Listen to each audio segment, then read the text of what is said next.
Eh bien, bonsoir à toutes, bonsoir à tous. C'est la rentrée pour nous aussi. J'espère que vos cartables sont bien installés, bien garés sous vos chaises. Alors, avant de commencer, petite annonce à vous faire.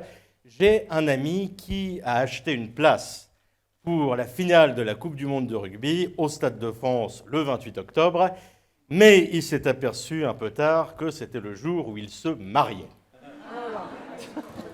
Donc, si ça intéresse l'un d'entre vous de prendre sa place, ça se passe à l'église de Chevreuse le 28 octobre, et elle s'appelle Stéphanie, voilà. Et j'ai moi-même été avec une rugby woman pendant quelque temps. Cela avait commencé par une touche. On a fait un essai. Elle a eu le ballon. Et depuis qu'elle m'a plaqué, je suis transformé. Donc vous voyez que c'est impeccable. Et alors, elle était tellement fan de rugby qu'elle s'était fait des tatouages de rugbyman partout. Un jour, dans un moment intime, faisant un peu de pilotage sans visibilité, je lui dis, mais c'est marrant, mais dans ta cuisse gauche, là, c'est du sautoir que tu as tatoué. Elle me dit, oui. J'adore du sautoir, je peux lui faire un bisou. Elle me dit, mais bien sûr, vas-y, un bisou avec du sautoir. Je lui dis, à droite, c'est le sélectionneur, c'est Fabien Galtier. Je dis, ben oui, je peux lui faire un bisou, mais vas-y, bisou. Et au milieu, Chabal, on l'embrasse pas. Alors, vous l'avez vu, tous les grands de ce monde sont allés pour galvaniser leurs équipes, notamment Kate Middleton, la princesse de Galles, qui est allée rencontrer le capitaine de l'équipe d'Angleterre, ce qui était risqué. Comme on dit au pont de l'Alma, quand une princesse anglaise rencontre un pilier, ça peut être risqué. Ça, c'est... D'ailleurs, c'est ce que Macron a dit quand il faisait visiter Versailles l'autre jour. Quand il a fait visiter le Trianon avec ses superbes colonnes, Charles a dit à Camilla, tu vois, c'est grâce à une colonne comme ça que t'es là. Et alors, évidemment, vous avez vu que ça a fait beaucoup parler, cette histoire de c'est là. C'est ici. Hop, cette histoire de dîner à Versailles dans la Galerie des Glaces. Alors pourtant, Macron a été très très bien. Hein. Économie d'énergie, il est arrivé là, il a éteint la lumière, il a dit oh, c'est pas Versailles ici. Bon, il était très bien. Alors c'est quand même curieux par contre que ça se passe dans la Galerie des Glaces parce que c'est qu'au temps de Louis XIV, la Galerie des Glaces, c'était les toilettes à Versailles. Il y avait des chaises percées, c'est quand même curieux d'inviter le roi d'Angleterre à dîner aux toilettes. Peut-être un hommage à sa maman Élisabeth, qui a passé 70 ans sur le trône. Et... Prenez votre temps, la soirée ne fait que commencer. Alors...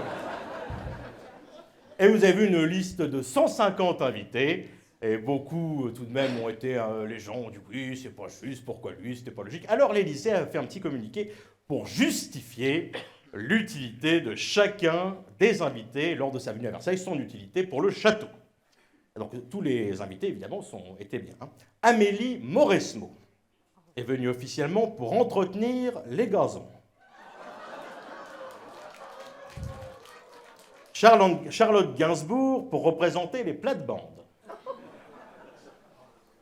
Mick Jagger, qui lui, officiellement, est venu pour raconter des bonnes blagues. Vous savez que c'est un très bon conteur, Jagger.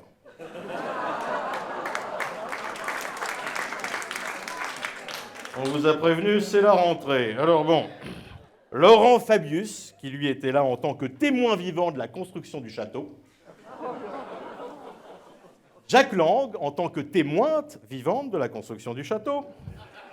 Pierre Moscovici, directeur de la Cour des comptes, pour prouver que, mieux qu'au temps des rois à Versailles, nos dirigeants actuels avaient de très bonnes idées pour foutre l'argent par les fenêtres. Et enfin, notre cher local de l'étape, c'est les élections pour le dimanche, Gérard Larcher qui était là, lui pour finir les restes officiellement. Et officieusement, il était là en tant que goûteur. Alors on lui a dit, mais monsieur le président du Sénat, vous pensez vraiment qu'il y a des risques que des plats soient empoisonnés? Il a dit non, mais c'est quand même moins risqué que je les goûte tous. Et parce que vous savez quelle est la technique de Gérard Larcher pour toujours avoir la fève dans la galette des rois. Il la bouffe tout entière, comme ça c'est sûr. Pas de souci. Et puis je terminerai cette petite revue d'actualité avec la tragédie de Lampedusa. Vous avez vu que le pape François est arrivé en France. Il rencontrera demain Emmanuel Macron. Quelle belle rencontre. Emmanuel Macron, le pape François.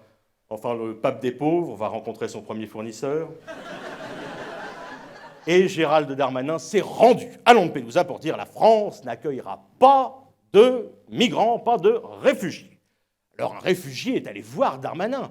Alors il dit, mais monsieur, comment j'ai fait alors pour avoir papier? Et Darmanin lui a dit, si tu veux papier, tu rentres chez toi à la nage, et à un moment c'est sûr, tu auras papier.